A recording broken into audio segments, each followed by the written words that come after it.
Oh, what? Gosh. Welcome back to the gray board, I guess. It's gonna be an hour. That's the rules. Probably gonna need to buy some more lands here, because we are finishing this up. I'm gonna clean up most of the stuff. Whatever I feel like it. Okay. We have to recheck everything, but what is gonna be the new stuff that I wanna talk about? Probably need some more space now.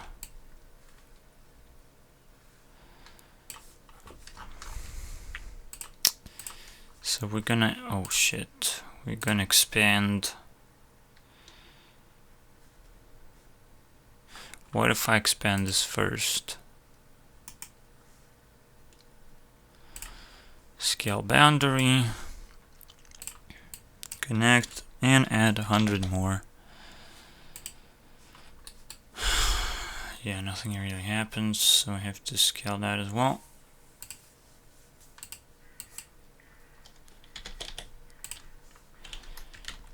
Now we have more space.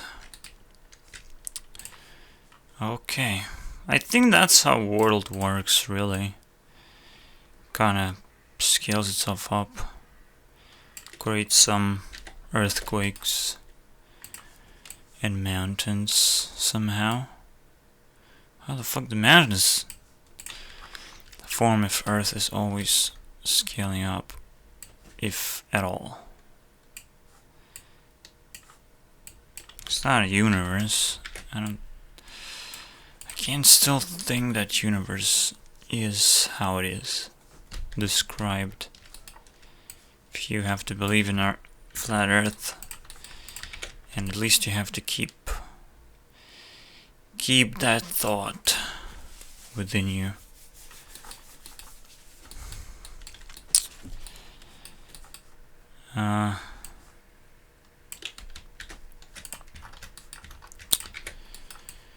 Yeah, I'm not sure what's happening. I feel very weak. Maybe because of the stress. My whole body is kind of fucked up. I was thinking about this thing. World War III. I'll just do it like that. How does this supposed to work? Because it doesn't seem like it's even possible. But at the same time, I do want to get on board with this, because it's either as close as it can be in a few weeks or something. You're gonna see some major shit happening, or it's never gonna happen anymore. Which means the real war to be won is the non-existence of one.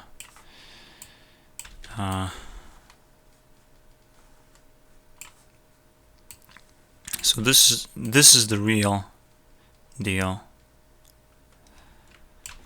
If you can make this war not exist and not even be a possibility ever, that's when the real victory is achieved, pretty much.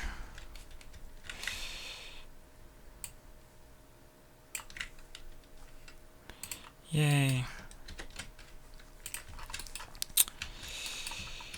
Okay, we can move this because it's connected.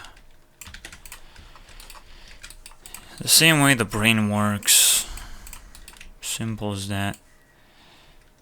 But this is what I wanted to talk about, so I'm not gonna get too fast about it. Yeah.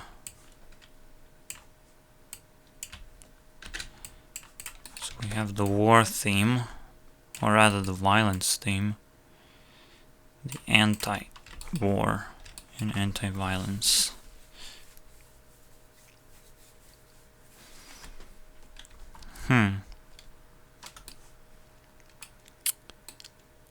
Alright. So yeah, there's something going on. I was triggered by Simon Parks, I believe. This guy's talking about it right now. World War III.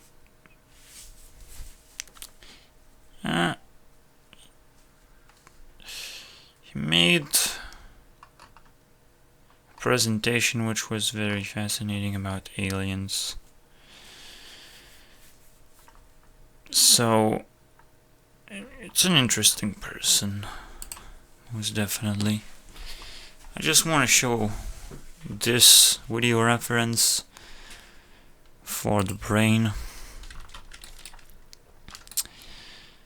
for how wasteful we are with the brain, I would say. Let's remove this piece of garbage. We need to kind of expand that as the pivot of the whole gray board, because that's what it symbolizes: meditation and the gray board. GreyT board. I'll expand that.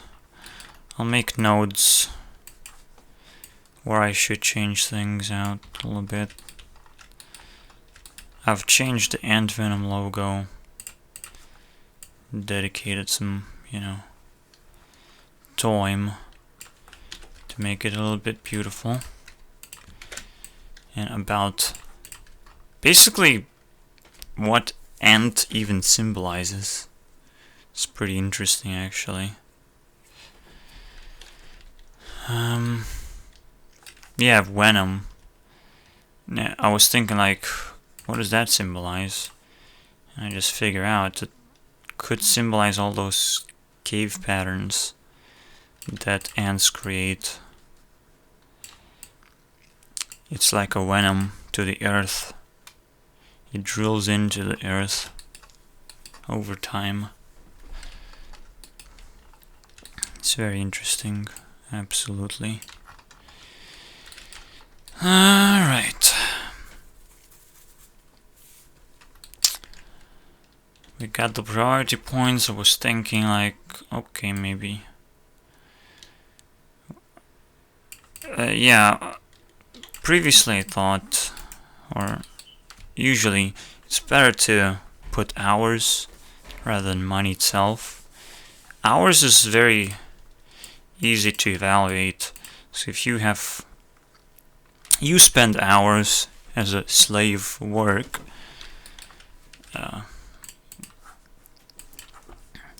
it doesn't really matter how much knowledge you have to have, but it kind of does, right?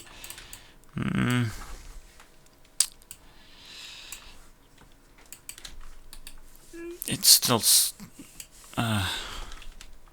it's really hard to evaluate, because this is like the bottom where I live, right? But that's how you should evaluate things. It's a lot easier than using money. It's just using time, and time is definitely care. Time is definitely based on that. I guess I should money is above government. That was the symbol. But whatever.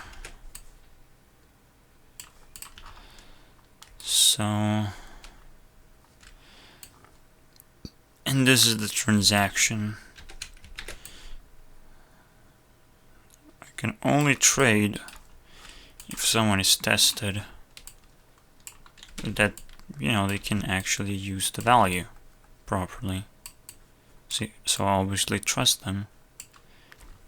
And now money is trust, right? That's the question. So instead of linking money with trust, you have to link or compare care with trust. That's a very interesting question. So we're gonna go that a little bit later. Man, I'm fucking enjoying this. It's like a fucking game.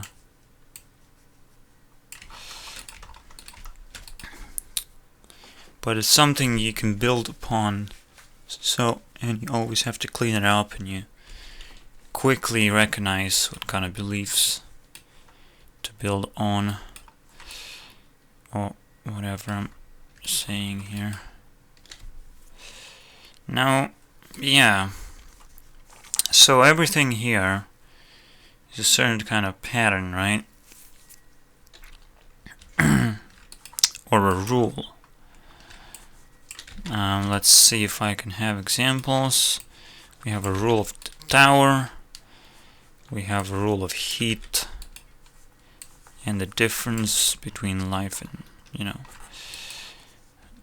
light and darkness, the two polar opposites.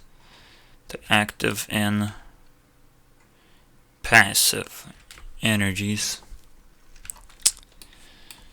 Yeah, that would be a lot better than just putting death. Even though I kind of want to put it somewhere, but I'll still say active, passive. It's very important. Recognition. These are even more important than life and rest. It's just I don't even see importance in life and rest. Except that, well, you kind of live, and then you rest, and then you live again. And this happens with any kind of cycle that you have. So these two are linked. This probably should get out of the way, but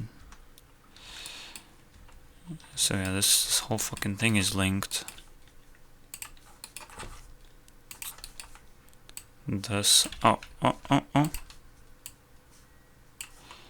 the cycle. So we have how do, well, you have to put the sun here as the carrier, or maybe I'll just put this thing right here. Okay, here's the sun, the super enlightenment process, the real enlightenment because of the work that you do, and then there is this, the depth, the low, is carried by the moon, and depressing truth of reality. That's a very good way to go. The shock. Gonna put a crystal just to identify that there's something different here, but it also correlates within the second energy. And I have not yet drawn an actual energy circle yet. This is as close as you can get, and that's cool. That's good enough.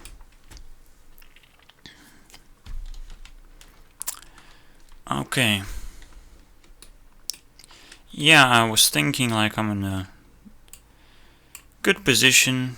I am not really rooting for any side, so I have a lot of credibility when it comes to war like this. So whatever I say is gonna matter a little bit more than usually. Whatever media, whatever side of the media you're gonna listen to, I'll still have more credibility, and I'll be able to find this pretty well. If something like that is gonna creep in any way, all you have to tell is you figure this out, this whole thing. I wanted to make a presentation, which I will do, involving Fallout 2 encounters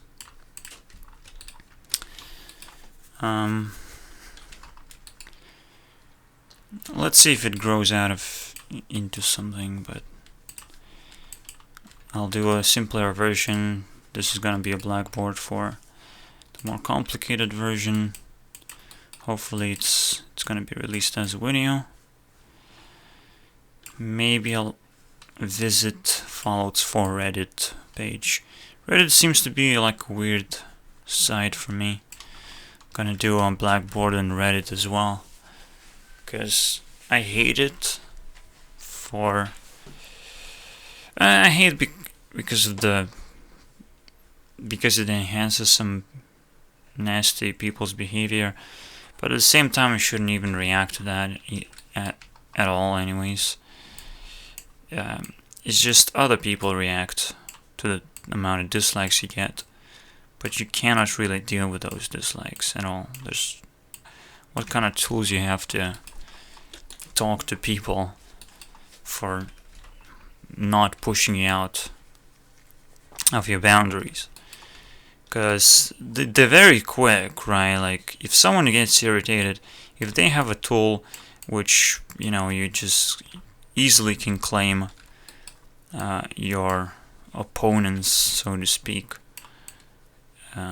land or priority, I would just call this the same thing, right? Because priority directly kind of allows the amount of land that you can have. So, and this priority comes from how much value you are able to create in the world. So a person can easily, without any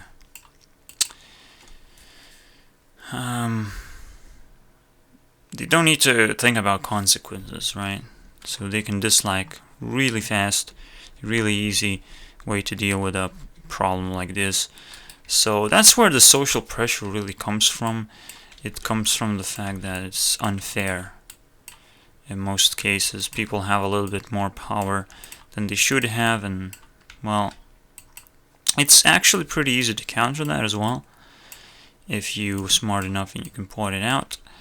So that's where I'm going. That's where I'm going. I'm gonna kick some ass.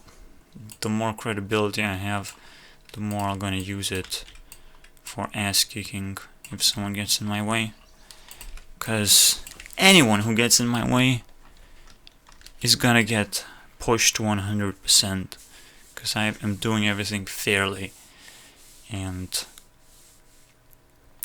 or so I think, right?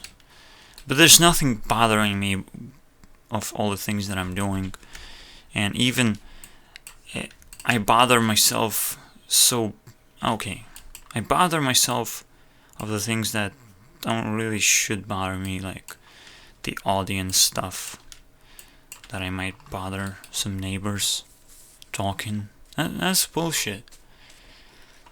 That is something that I have to, claim myself to, and I kind of did. Again, I just borrowed my neighbor some money. He doesn't care about it, and I feel like I am allowed not to care about him in general, just for breaking a promise. That's a much bigger deal than that I, borrowed him anything. It's not a thing. It's just the principle of promise breaking. You break someone's expectations. Every time I encounter a breaking of expectations, because you live by expectations if you're smart enough, right? You don't just live in the moment. You try to predict events and you try to align with those predictions. So, yeah. God damn it, I was struck by the black hole, man. What the fuck happened? Oh shit.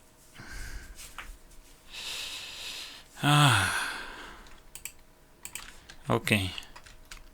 So yeah, you ruin expectations here. You make a lot of mistakes because your expectations ruined. But basically, if you play a lot of games, you know what it means to break your expectations. In Fallout 4, I usually come into the situation where I just get blown away by something.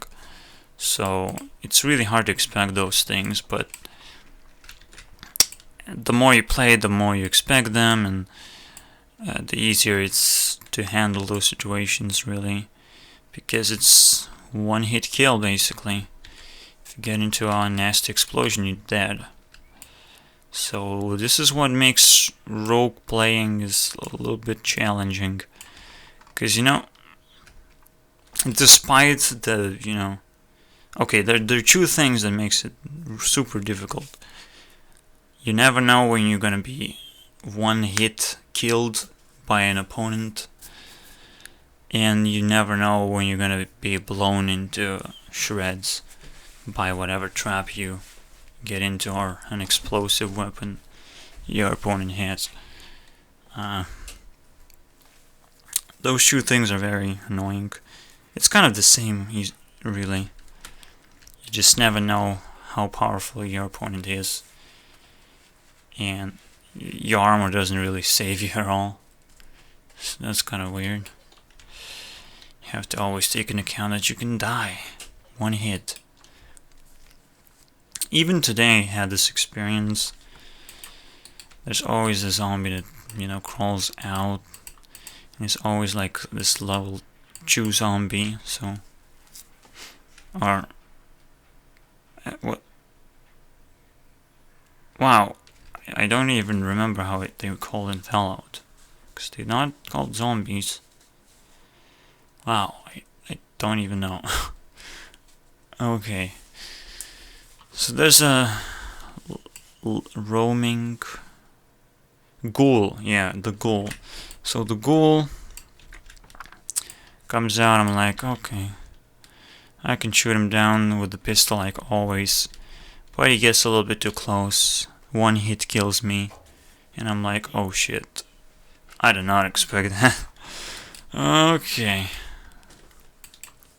So yeah, it really trains you to be a little bit more cautious, but at the same time sometimes you feel like it's a little bit cheap when you die in one hit. It's a little bit cheap, but at the same time you still think like there's still a lot of ways that I could test out first, and then the worst recent death was against a legendary minion. And usually you can, predict that you will die pretty easily from a legendary minion. Yeah, stuff like this. But the encounters from Fallout 4 that I wanted to talk about is completely in a different realm of challenge, I guess, of skill that you need to learn. And this is the most important skill, is the skill of negotiation against violence. So I'll just put this word somewhere. Negotiate. I still like the word trade, right? And trade also correlates with this money scare mentality, right? Or the pattern, or principle. It's a principle, right? Is this a principle? Okay, now I think we can do this.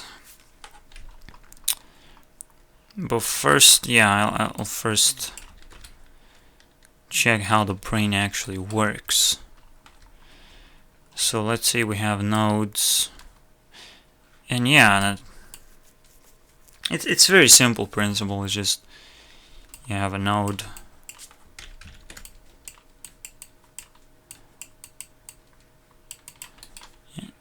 I'm not sure how nodes are actually linked together, but the node has also separate links to principal. God God damn it. This is the same thing as principle.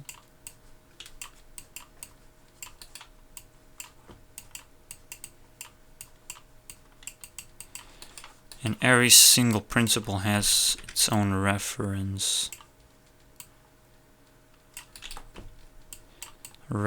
links. And it's very important. I figure out that there's something very important about making theories.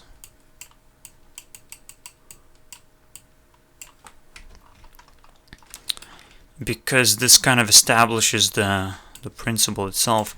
And now that I'm thinking about it, like, okay, it actually establishes, actually allows the principle to exist. It could be just the principles themselves are not that linked in the brain, but that's the opposite of what is being observed between neurons. Okay, so every single principle has to have reference. Reference is probably entangled with quantum physics. That's what I'm thinking. That you can actually... Not sure. Yeah, whatever. I'm still thinking, how can you link yourself with objects? You can definitely leave marks on objects, on people, so connecting yourself to them. At the same time, there's one theory that Simon Parkes have coined out,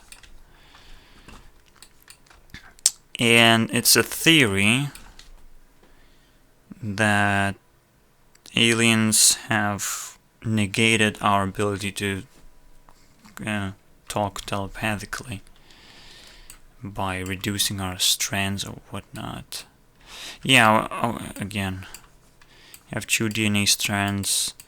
It's not that great, but I would say we either never had it, or we are kind of like these prisoners of the planet. In fact, I found Simon Parkes' work when I was searching for this conspiracy about planet being a prison, because I heard it before. I believe from David Icke. So I have to put this name down then.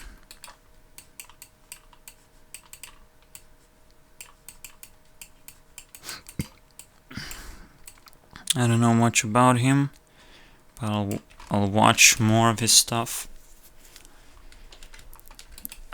because he's pretty interesting, at least with the first presentation that I've seen.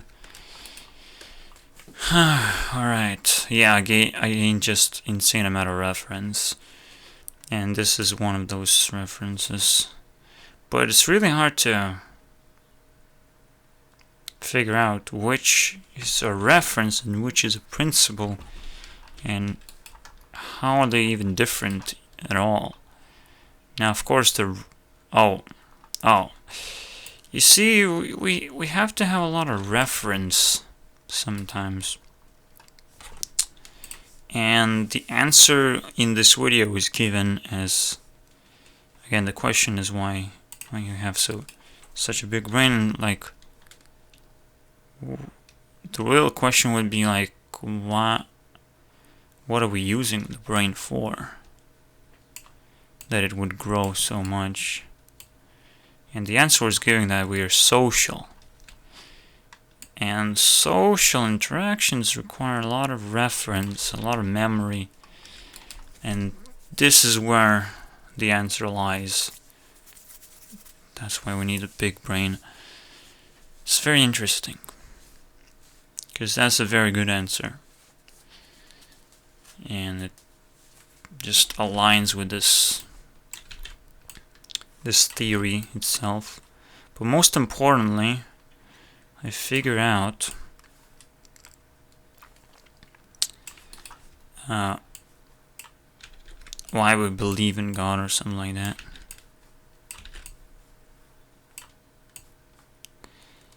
We have to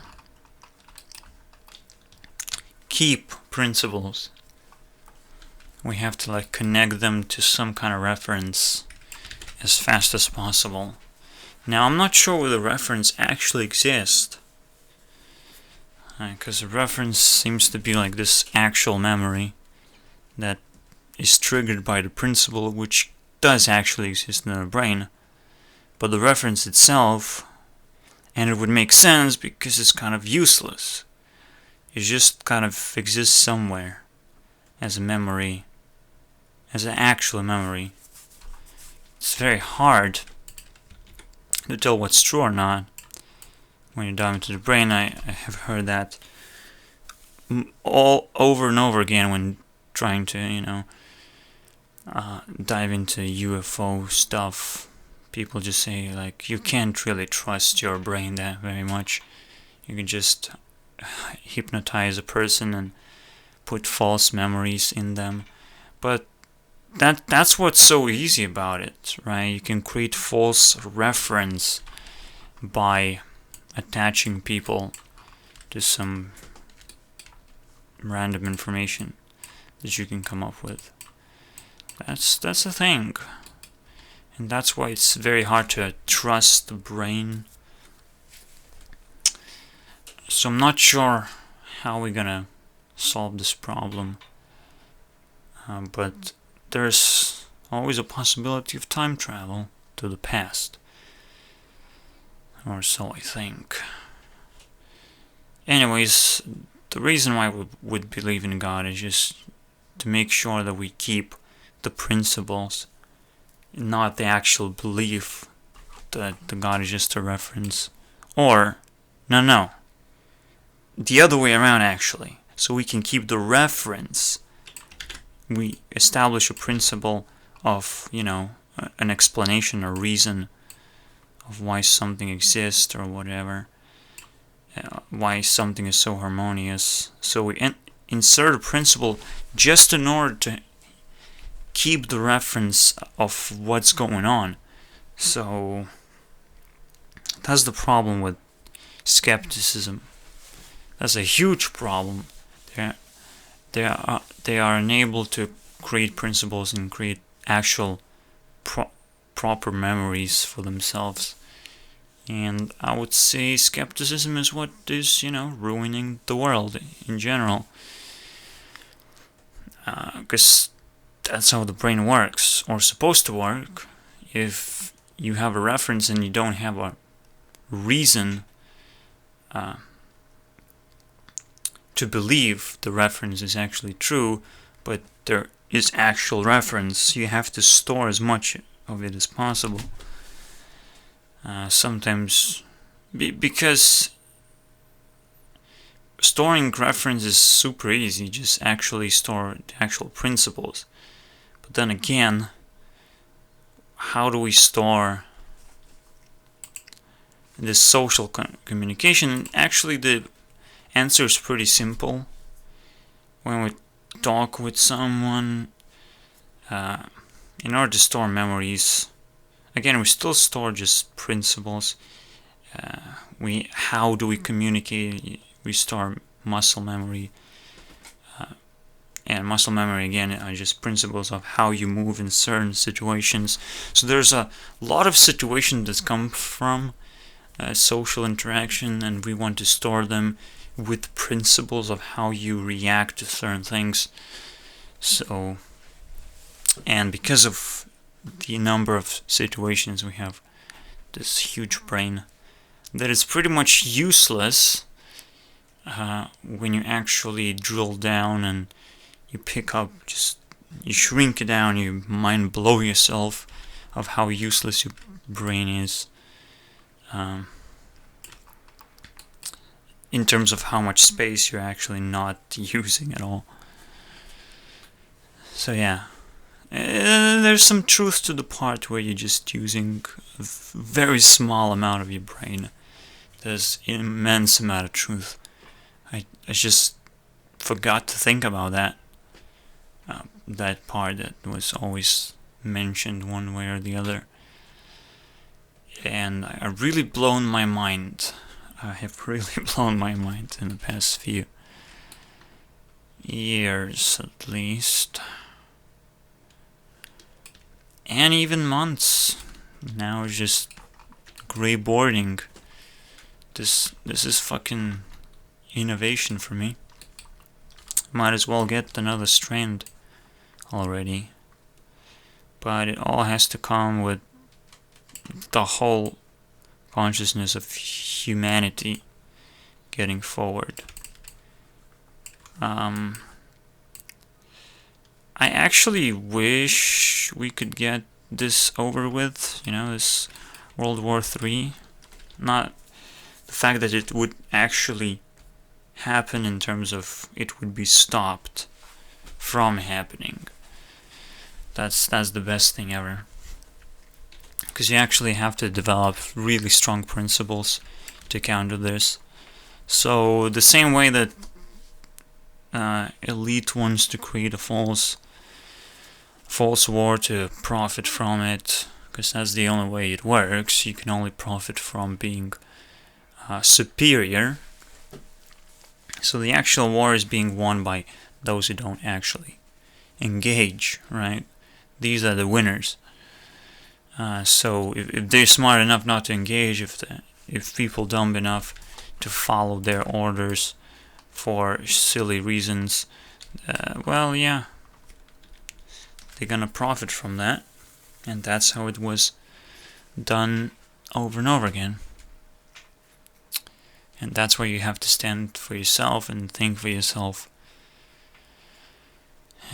That's the best way it actually works when the peacetime actually arrives, or a possibility of peace, which have to be maintained by every single person. Otherwise, it doesn't really work.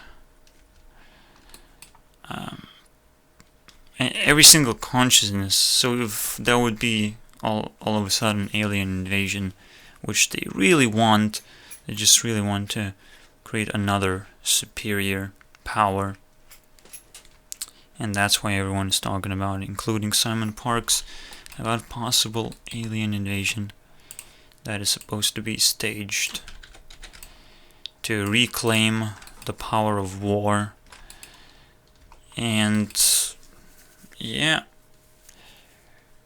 I'm not sure if anything can exist more powerful than we are and not be in third consciousness level. That's a little bit too far to stretch that, because now technology is already good enough to connect us together. So it already negates war.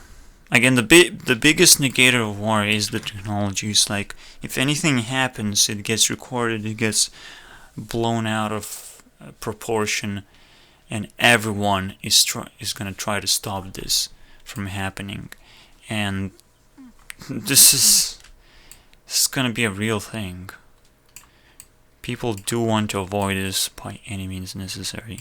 This is why I think it just can't happen. If it's properly blown in the media, which it's inevitable.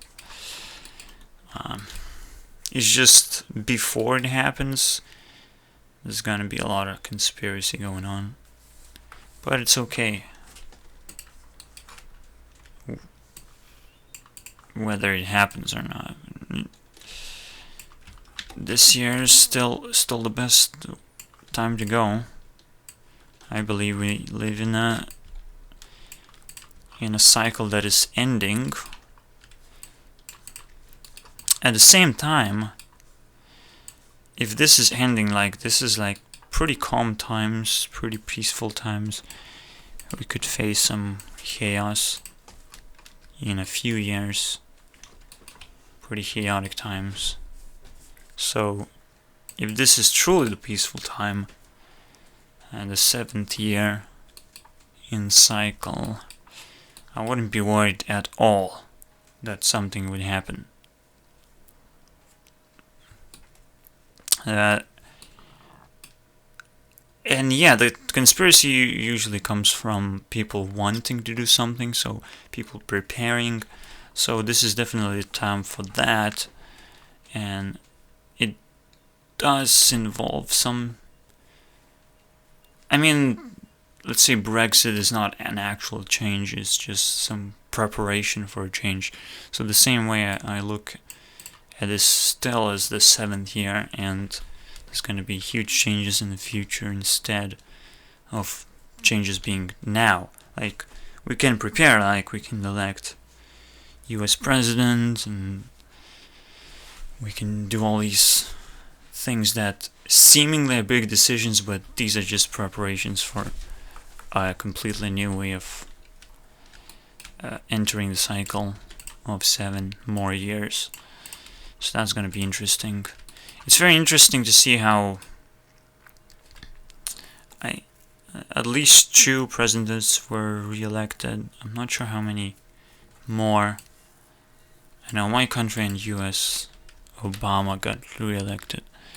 So it seems like those presidents just got in this timeline where things shouldn't have really changed, but things got really chaotic though in other means, because something did not change and got pretty old.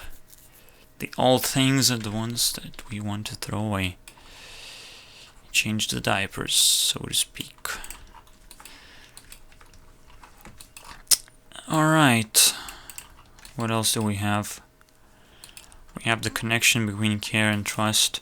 So did we finish that up?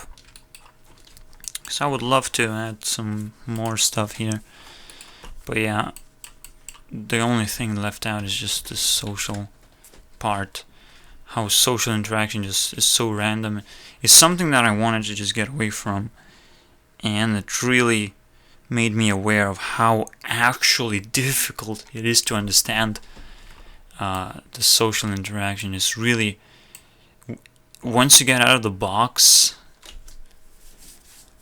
you really have a hard time grasping how much brain power it actually requires to control all this stuff, and how you are actually controlled, because, well, it takes your brain space.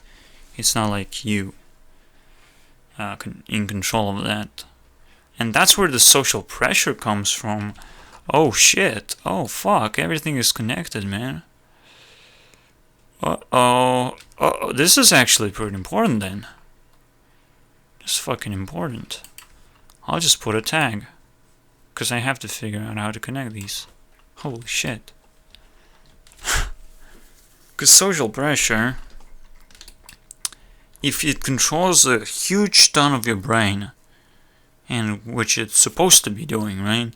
It's supposed to control a ton of principles in your brain that don't really have much value. It's just, to me, it's just a possibility of just blowing people's minds left and right, just by saying certain things that will make principles shrink into one node, rather than just keep a bunch of bullshit in your head. So, yes. But yeah, social pressure is just occupying your brain and just causing all this trouble that shouldn't be happening. The pressure to actually be socially active. And that's why I was able to actually open my mind to all these things, simply because I had all this space to not interact with other people, because it's so difficult. It is ridiculously difficult. And that's why, I felt so much pressure not interacting, but in the verge of interacting. As if I have to do this, but at the same time it's so difficult. Why I cannot just calm down and just think about what I'm supposed to say? Because it's ridiculous. There's so many possibilities of interaction. And yeah, this is a pretty fucking important point.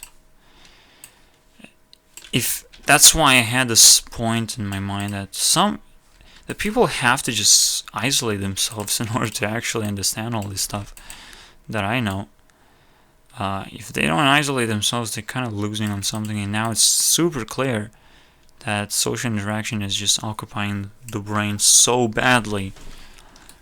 At first I was thinking like, yeah, the connection with parents is something you have to cut off, and connection with friends, and yeah, this is exactly what it is. And you know, for me, it just blows my mind a little bit to make these connections into much more stronger principle. I'm not exactly sure what happens inside the principle, or what it actually is, but we're not gonna dive into that. Like, what is a God figure, anyways? Right, what exactly that is? How can you put a principle of that? I guess it's just simply think that the reference that you heard of God creating everything is just kind of true by itself. So just take that in. But yeah, again, this one thing that is hard to split reference for multiple principles, to be unsure of something, that's pretty difficult to do. I don't want to get into that either just yet. Okay, we're gonna make this. We're gonna still talk about. We're gonna prep for Fallout 4 presentation of the two encounters as you can get. Two morally difficult things to solve. Whew, that's time flying by, but that's very, very super valuable for me. And hopefully for whatever is gonna watch this. Because nobody is right now. That's cool. Cool by me, man. Negating the audience. Negating the social interaction. Yeah, it's definitely the case. Until I master social interaction, or remaster, because I never really had lost the ability, but really I just never wanted to maintain it. Okay. Yeah, it's super difficult, but it will take a lot of space in my brain, basically, to put it all together, of all the different situations. Yeah, I was just thinking, once I get open to the public, that's a huge fucking deal. That's ridiculously difficult.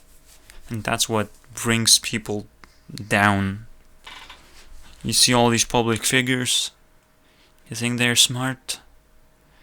Well, not anymore, if they're public. If they're in public, it's much more difficult to be actually smart. So that's why it's very encouraging to me, at least, this thought that public figures cannot actually be that smart because of this downside that you get. But if you're well prepared, maybe it's actually possible to balance it out properly. It shouldn't be too difficult.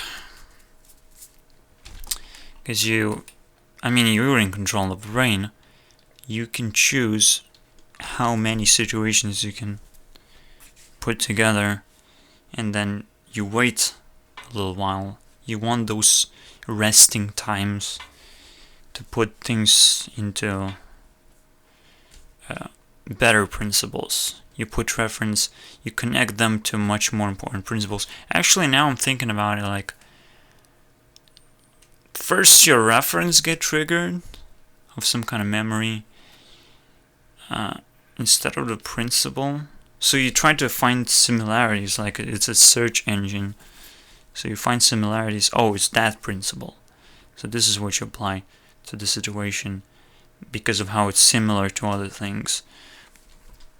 The same way, there's a huge principle of violence, right? So if you're able to recognize violence, you just have one principle of violence and how you deal with it in different situations, but just a few situations there are. This is basically the whole thing, right? This is the whole note of violence, of how you find out there's either someone breaching into your space or you're breaching into other people's space, and you have to make some negotiations to push them back, to split up some space, or to completely move out of your space because you're being crushed and find somewhere else to stay and grow your consciousness. Moving again creates some hard time. You have to regrow basically, but that's kind of a challenge that you have to take, and it's empowering as well. So yeah, there are a lot of aspects into that, but it's all just one principle connected to the violence principle that you have to know. You have to actually store in your brain. Yeah, it's kind of individual stuff. Obviously, the theory that we are prisoners and that we cannot be telepathic, it's pretty obvious why someone would rip off this ability, because that's the strongest thing, is being connected. In a position of war, being connected makes you the strongest entity, right? Because humanity is just supposed to be one entity, but we still kind of divided quite a bit without ability to be telepathic.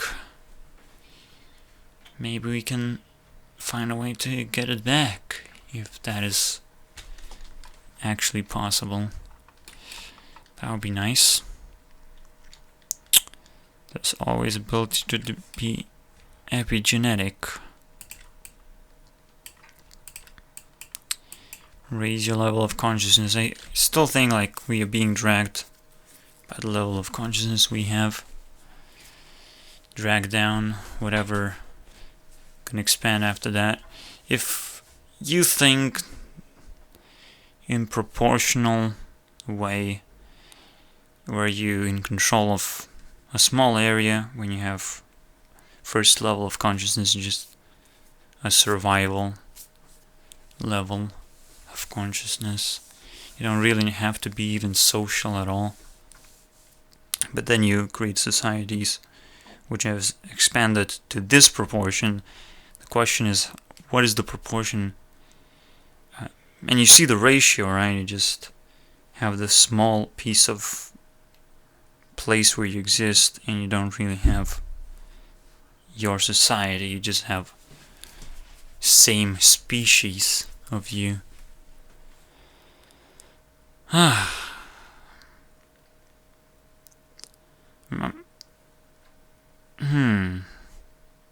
You can take any animal species, perhaps.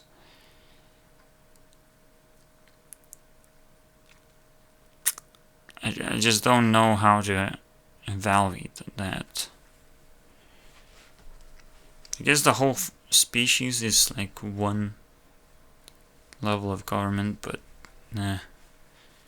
Because what we call government is just can be...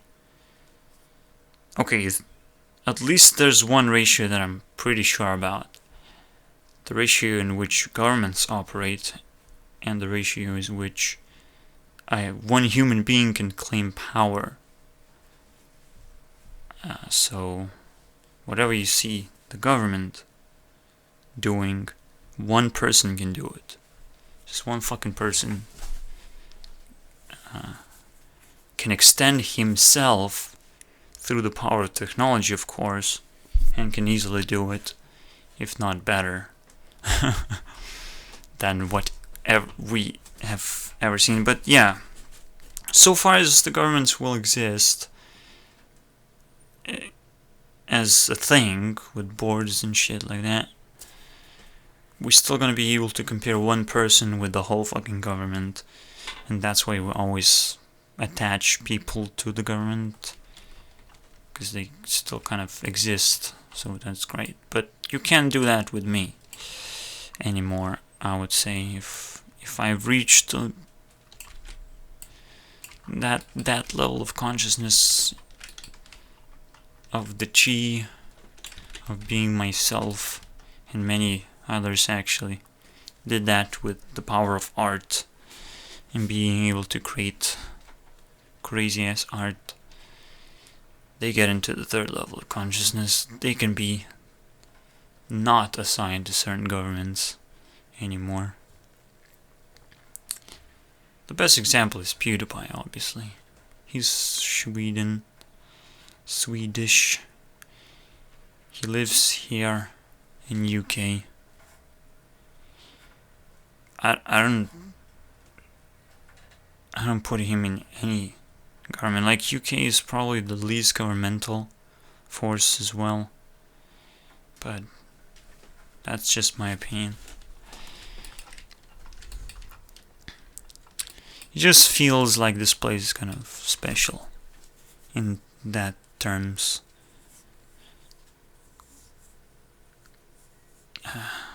We might just see Scotland split up.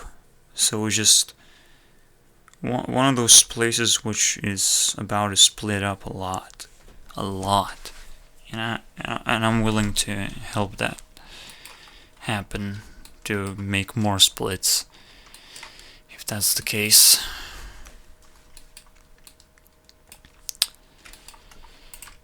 Because that's what it's all about. Everything has to crumble down to single people. And then we can live. And then we can actually live. So, I haven't even started talking about these two things. Jesus Christ. This stuff takes quite a while. Now that I'm attached to this whole board thing, it's really fun to build it. There's two situations, and again, the social situations are the most difficult ones to handle. So let's do this. There's number one, there's number two. The first come from random interaction, just like here. I put split it up here. First is random. It happens in various locations or hotspots for random interactions that designers just put in random places.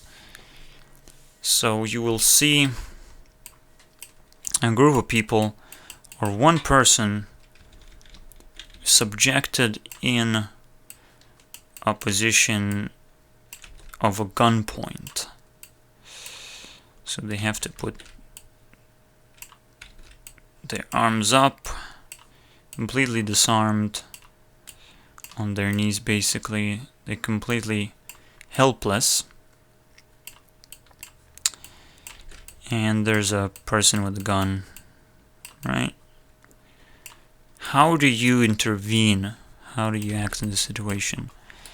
So the first thing you do, you have to have as much power as this guy right there. If you don't have as much power as this guy, if you cannot threaten his life and put in the position that this guy is in, you can't approach the situation.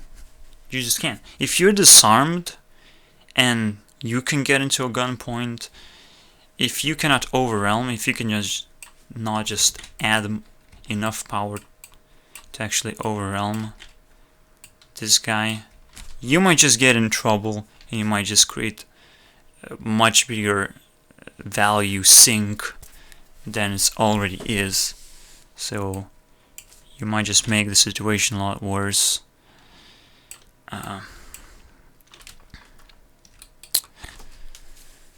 So you don't want to approach it without, let's say, a gun that you can point at the...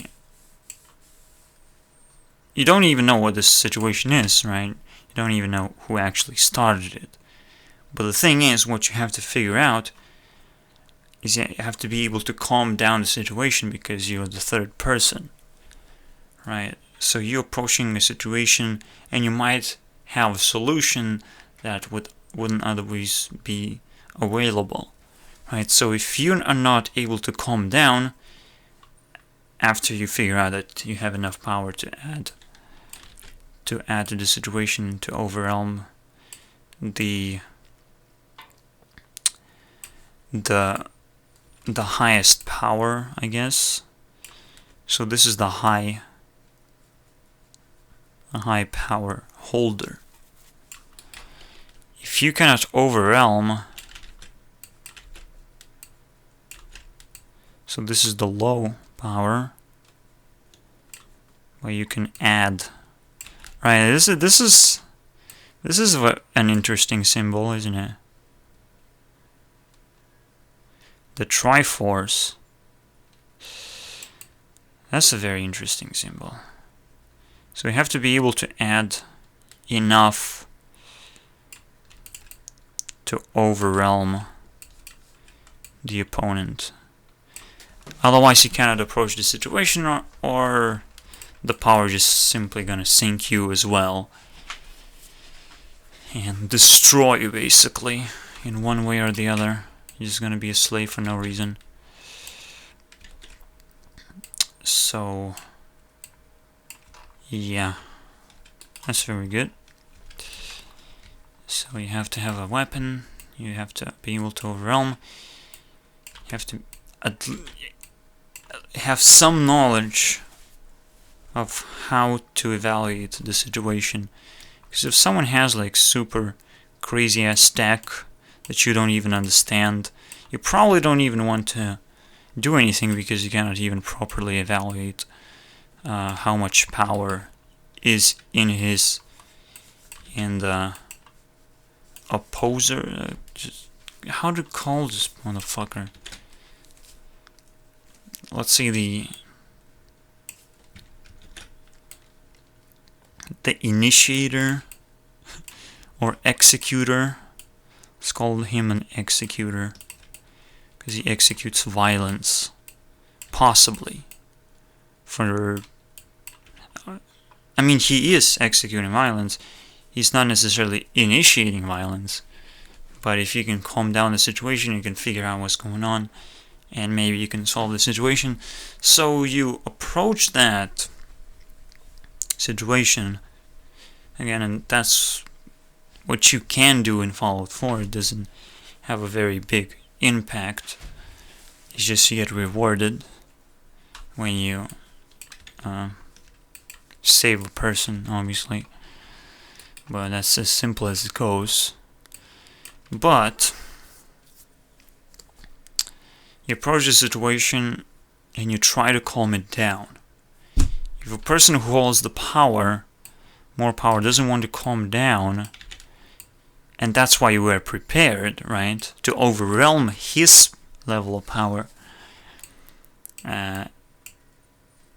that's when you can, violently kill him, because he's threatening you as well. He thinks he can handle the situation, but you come in and you just destroy that person because he doesn't want to calm down, and he wants to, kill this guy, right? So if that's the case, if you cannot calm the situation down, if there's life at hand, you can actually, trade life here, because they're just there's someone who doesn't understand principles and cannot deal with the problem, even though he has the upper hand. So you have a complete right to just destroy such a person who doesn't want to negotiate. So that's totally right to do. Otherwise, if you can calm down the situation, you have to also be able to figure out a solution to that. and it might not save any lives for whatever reason. It's still better. It's still not gonna kill you for whatever reason, just because you intersected. I'm not sure exactly what kind of situations can we talk about here, because it gets a little bit more complicated. But it definitely doesn't deserve to eliminate so much value as human life. It's never the case if you're smart enough. I mean, if you're smart enough, there shouldn't be any violence. So that's the first situation. It's pretty complicated, isn't it, to nail down what's going on the first time. Now the second situation is pretty interesting as well. It's where the value, you have to actually evaluate the difference of what you're sacrificing, because you cannot really not sacrifice something.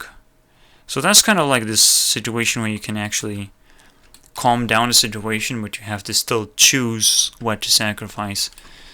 So yeah, that's the second possibility. Or the first possibility, you just gun down you eliminate if it's not possible to calm down the situation. Alright, so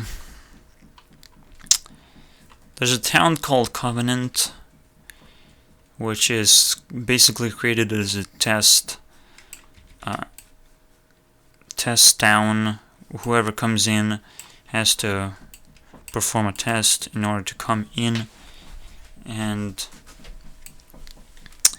the test is created for detecting synths, and they seem to be some kind of enemy force, whatever they're actually doing, created by the Institute. I didn't go too deep about it. I'm not sure what's wrong with the synths. I just know that these people will not like it if I accept the offer of you investigate the Covenant and you undercover this situation while there's one person. So on one side you have one person. There's, if you're gonna accept the offer and you're gonna drag him along through some sewer area, he's gonna attack you. He has a mission, he is paid money, and when someone is paid money, the morality kind of suffers quite a bit about the situation. So already, this guy's reputation is pretty bad, but at the same time you have to sacrifice a girl. That's where it gets really nasty. You don't know if she's a synth.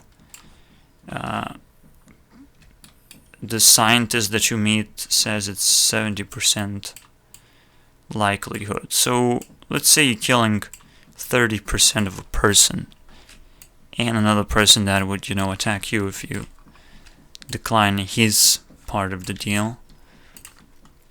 Or, on the other side, you have the whole fucking town that is gonna attack you, so you have to kill it all. And it's pretty fucking valuable to just keep the whole town intact. And it's good for the research of synths if they're actually a big problem. It doesn't really matter. The fact that this is the whole fucking town, and you can think, oh, it's social pressure situation. It's like fighting a giant, or being subjected to the amount of population, which might think differently from what you believe. But if they're about to risk their lives for something, and try to attack you, you just kind of have to surrender, really. Compared to what you could deal with here, where there's already a prisoner, there's already someone who's paid. It's like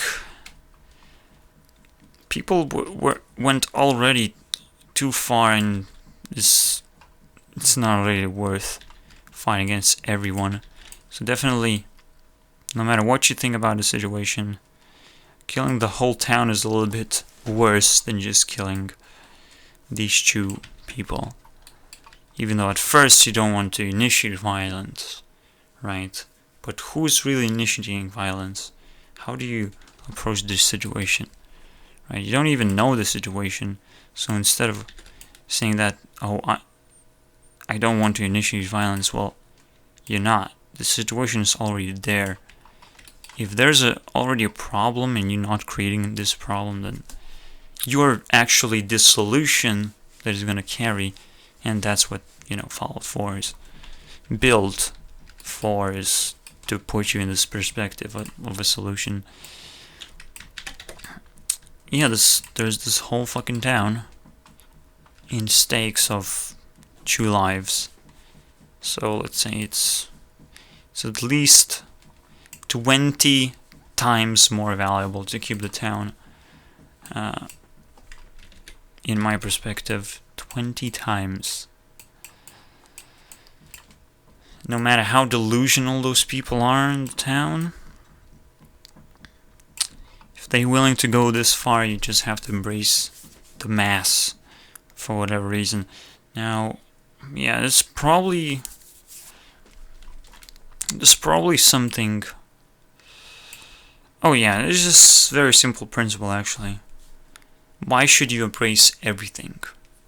And why you should embrace bigger things rather than the smaller things? Well, when you uncover the actual truth, when you ask a lot of questions, then you understand that you can't really embrace the lie. The lie self-destructs. And I haven't yet put self-destructing statements on this board.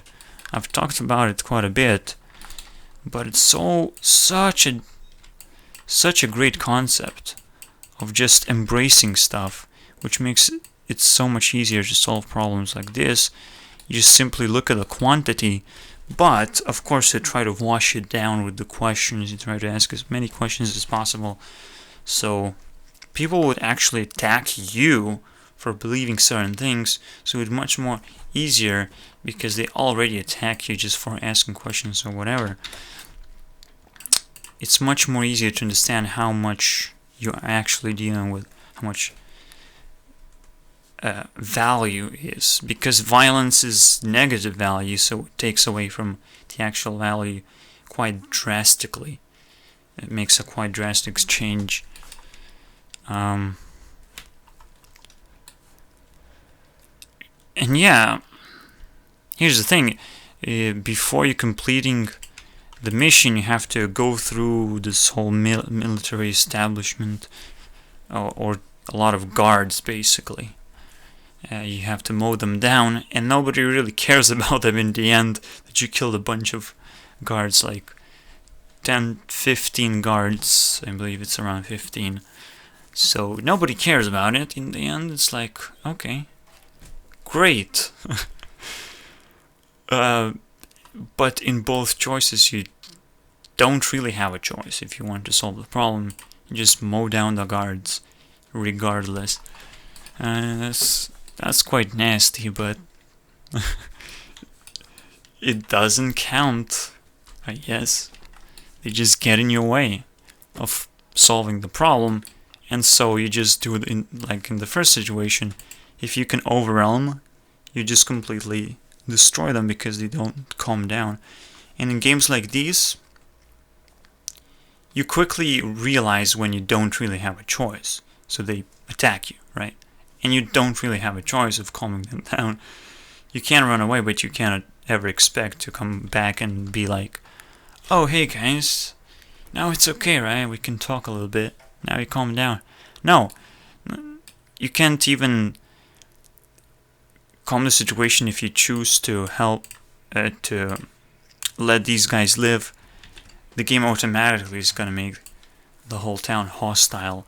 So you have to really choose like black and white stuff here. It gets pretty complicated if you put this scenario in real life. Like, this stuff would get 10 times more complicated at least.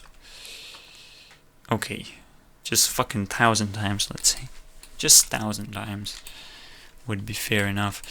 So again, self-destructive statement is a lie. And that's why embracing anything that is big enough, if you ask enough questions and you see like, oh, that's big, just embrace that. That's fine. That's why it's so easy to solve this problem of looking into the quantity. And sometimes when you are disgusted by the popularity of something, you're gonna have some trouble solving problems. So that's pretty bad, actually.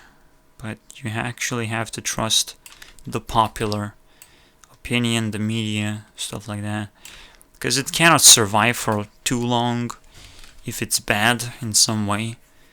It's just no way, because it's gonna self-destruct if it's gonna try to be controversial in terms that it cannot handle what it is. It's just stuff that doesn't really exist is just gonna collapse automatically. In the math, you can find that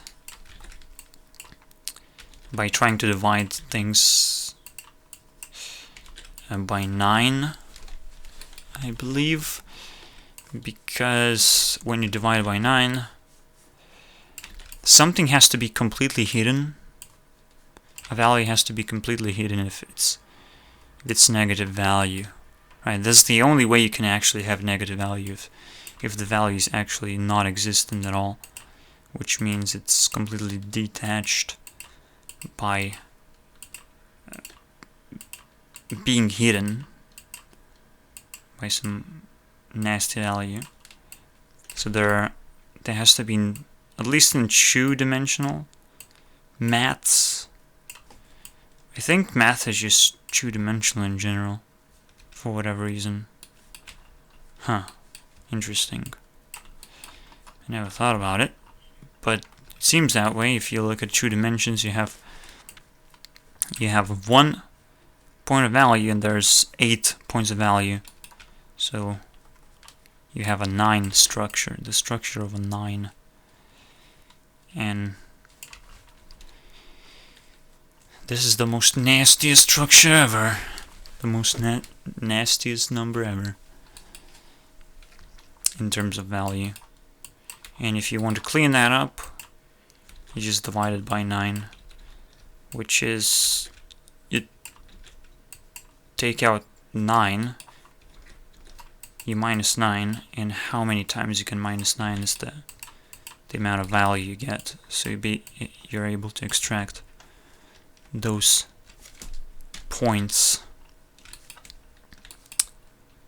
And this is actually division, or work, that you have to do to make peace again.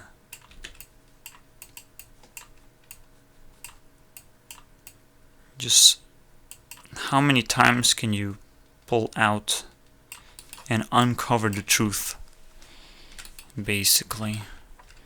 Self-destruct a lie. Now it doesn't really say that it's self-destruction, or does it? Because look what you do. You take 9 and you take out 9 and you call it a division, but for every time you're going to be able to divide a number by 9, you're going to be able to extract 1 point. So if you take 18, you can do it 2 times. So the answer of division would be 2, right? And that kind of blew my mind at first, like, holy shit. So that's how division works. The same way that multiplication kind of works, right? You add it a certain number of times. So the same way you actually divide a certain number of times. but it's a little bit more difficult to understand division, I guess. Alright, what else do we have? Again, that's very important. Just the principle of embrace, or the principle of grow.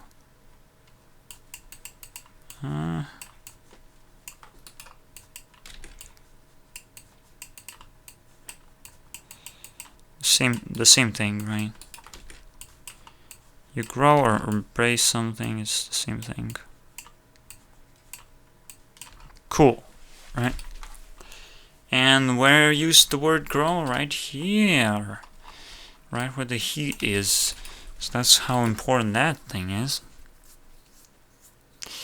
Holy shit. We're gonna connect some crazy ass value right there.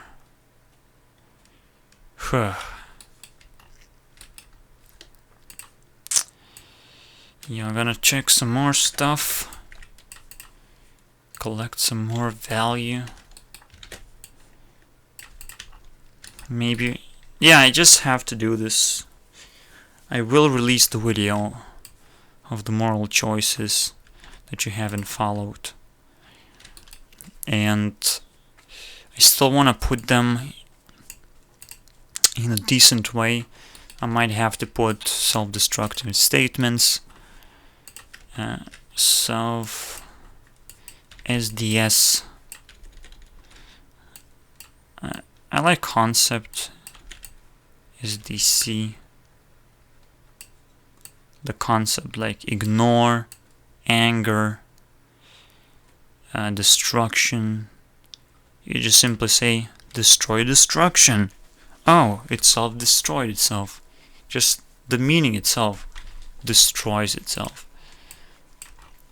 But things like defend, if you defend defense, well, you just make it stronger, right?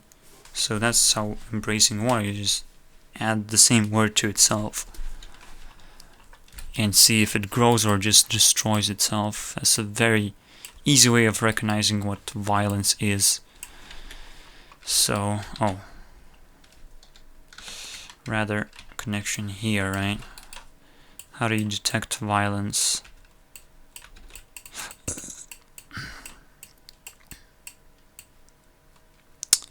So yeah, I'm not sure now, but I might have to do time-lapse videos as well, just to record me drawing. I mean, it's not hard to make, it's pretty fucking easy. But me making it more and more beautiful. The thing is, what technology is capable of doing is basically telepathy, right?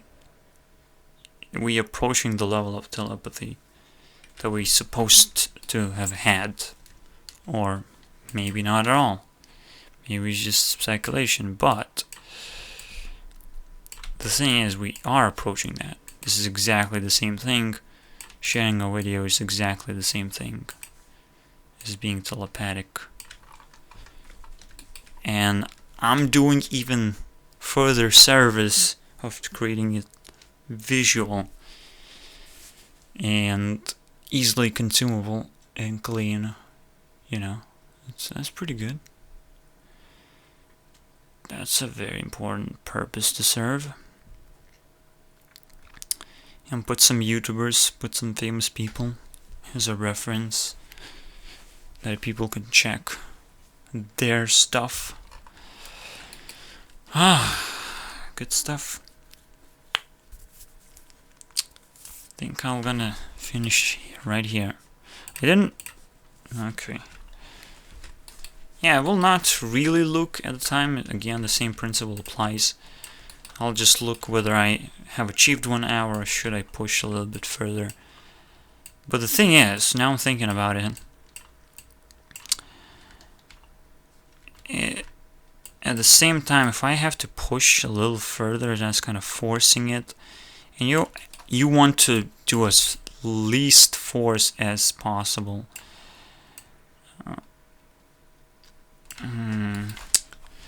What if you force? Is that self-destructing? I'm thinking about it. Because how do you make self-destructing? But the thing is, if you have to push forward, you have to make yourself forced to finish the video. It's kind of nasty content. You have to fill in with some garbage. Unless I'm able to do it like this, where I'm actually able to make the whole video without, you know, stopping and thinking, like, and looking at the time. Actually, I'm just looking at the time just to adore it for how much I have been able to achieve and to get out of this red zone where it's not really, you just get mounted on spikes basically. So instead of just moving forward, I'm not exactly sure. It's kind of like a half truth and more of a spike. So you have to get out of this zone without actually pushing too hard. The harder you push, the harder it gets. Alright, it has to come naturally, right? So instead of saying force, if you say natural, it's super clear that it's bad. And so the thing is, oh man, that's a whole new principle. You have to actually figure out what is natural. How to make things go natural and how to... Oh shit, what is that? What the fuck is that?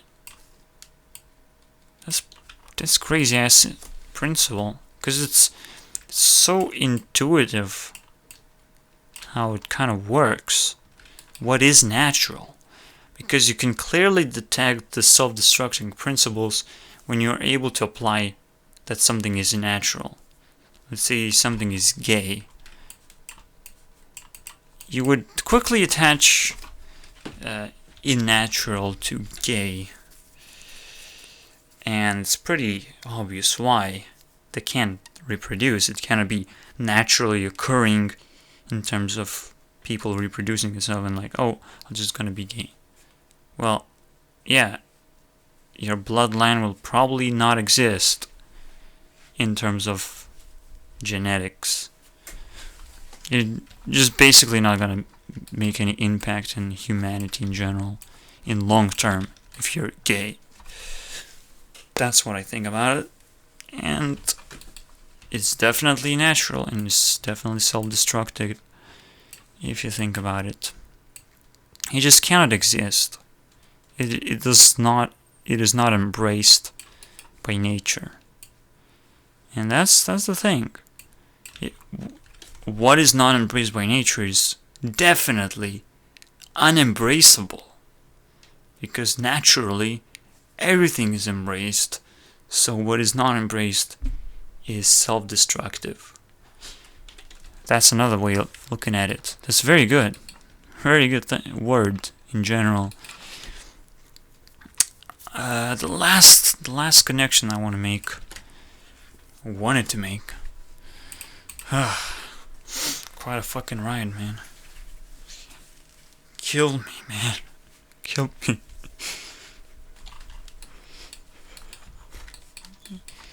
Too much pressure, man. Just fucking kill me. Alright. Okay, let's do it. Care and trust comparison. What is that shit?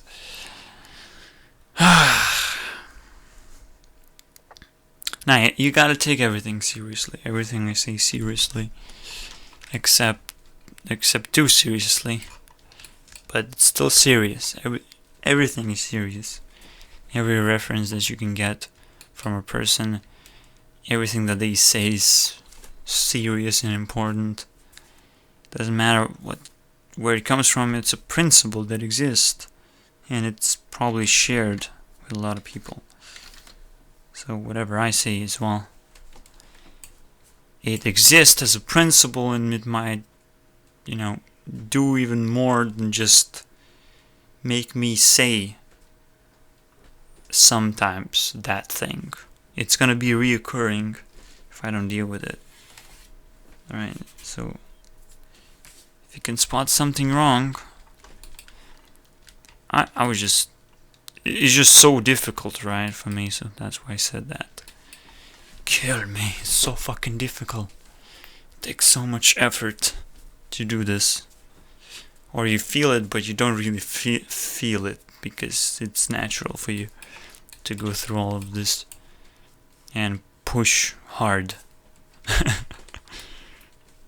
And yeah, it's hard. Anyways, let's do this. What is trust? When you trust, you have expectations of a person.